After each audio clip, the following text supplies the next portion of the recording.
All right? Okay, now look at that. See how much higher it is? It's twice as high. It's a stack, basically. Yeah, it's a stack. Exactly. It stacks the attributes in an additive forms, basically, like an addition. But 4 times it would go. 4 times as high. You know what I'm saying? It's just unbelievable. So check that out. Let's say, let me undo a couple things here, because I want that gone. I just want it like that. And I'm going to copy that. So I'm going to go copy, and I'm going to paste it right away, right there. Let me put it where it belongs, right here. Now you have both height. All right, fairly high. Now, let's say I'll do it a third time. I'll paste it again. Now, it should be higher. You can see it is higher. Now, let's do it and let's play with it for a while. Well, let's come right here. And actually now do that again. Actually, sorry, I apologize. Right here, I'm going to come here, click on Shift. And let me make sure. Yeah, right here. And I'm going to add 3 of them, for example. I'll stop here, right? I'm going to the next one. And on that one, just 2. Like that. Let's try that. You have to extend your frames. Yes, I will have. You're right. Yeah. Thank you, Emmett. Right here. Okay? Now, you have a ball bouncing that stops. Now, the only thing you need to do is actually have our ball go forward to get our ball bouncing and stopping, basically. So let's do that. Let's just bring back the clip that I took out, which is probably import animation clip right here, and my clip is not there. I'll do it again, no big deal. I haven't done it, that's why. So let me just do it. That will be a good opportunity for us to do that. So I'll go X, I'll key it again, key selected. I'll go to 12, because I want to duplicate it multiple times, and I'll get it forward, like right here. I'll key that again, all right? And now I'm going to make a new clip out of that, okay? Boom, I got it right there. Okay, now that clip right here, I'm doing the trick of the shift. And that's right here. Okay, now let's see, 54, 56, you're right. I got to increase it again. I'll put it to 56.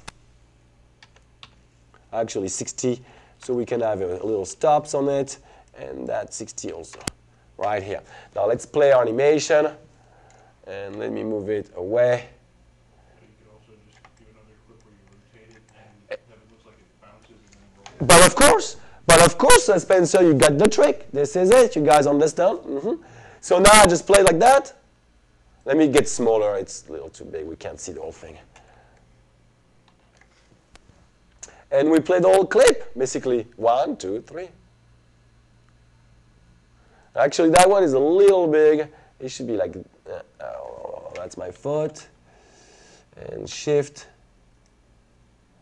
back to that right here. Okay? And then you have them.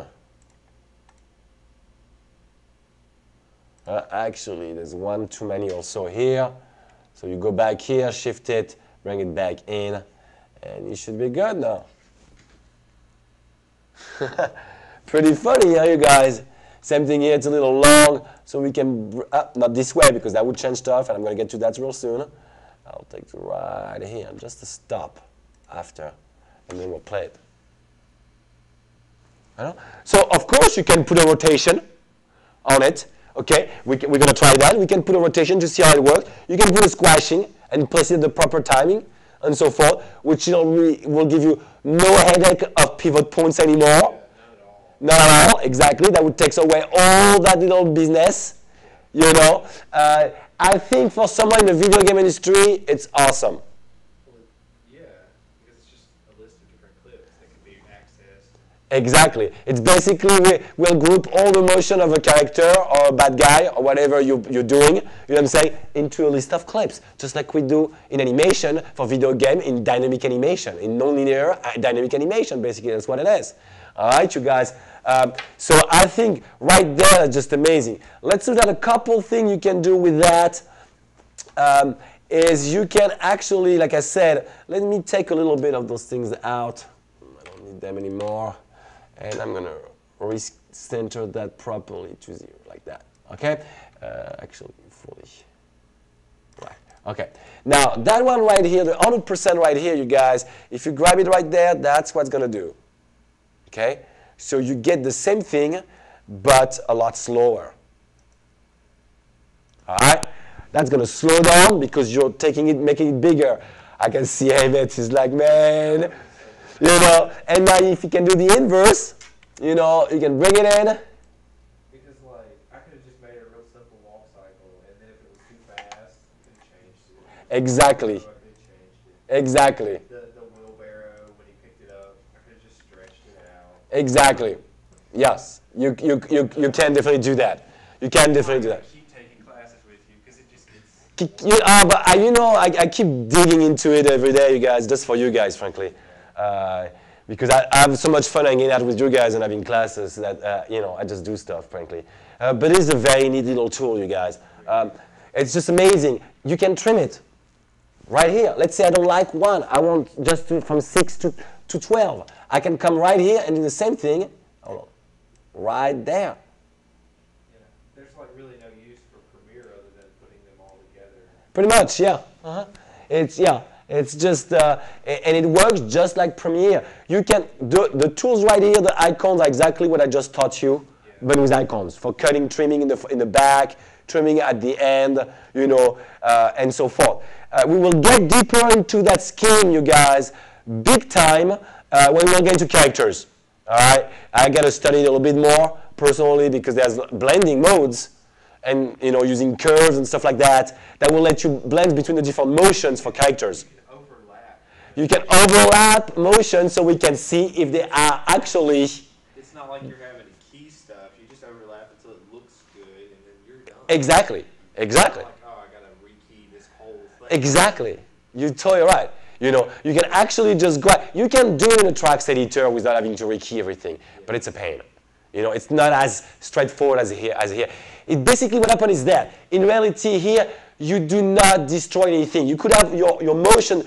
In reality, if you're smart, the way you should work with that is not do it the way I did it because you don't keep your original motion basically so much. All right, you should have all your files done one after the others basically and actually save the clips. All right, then you open a master files and you put all the clips into it. You know what I'm saying, and then you do your cooking basically from there. All right, like that, you never have any problem with your original motion if you need to come back to it. All right, I mean that's the main thing about it because it's a non-linear, non-destructible animation system, basically. You know, it's I think the most powerful setup you can get in Maya for video game. Frankly, I don't think we can get better in video games inside Maya. You know, that definitely works very similar to what we'll do with Motion Builder later on in the second part of the semester. All right. End up with a library of clips. Exactly. And that's what it is. You just end up with a library of clips, and that's what you need for video games any freaking way, pardon my French. All right. The thing is, you have to put we have to put them together. The very good thing of that is the very good point of that is that in video game, especially in XNA, you need to give one timeline only per characters. It's one file per character. It's one FPX file per character, which is a motion builder file. So you need to put all your motions of your character, and we talked about it, I talk about it all the time with you guys, all right, in all my game classes, is that basically if you have 10 motions, they need to be all on the same timeline, one after the others. All right? That could be sometimes not as fun as you think it would be, all right, to do. Exactly. You tell them what's what. Exactly. Exactly. So basically, you know that's the work cycle from 0 to 10, you know, and then the run cycle maybe from 11 to 20, and you say, and the idle was, you know, before, I'm wrong, but, you know, minus 10 to 0, and you tell him, you start, the player starts to spawn, he gets to, you loop that. Then he wants to walk, get it to that loop right here. He wants to run, transfer it to that. All right? And you put them one on the same timeline. So the clip stuff, you guys, fairly cool. You make all your stuff, you make all your clips,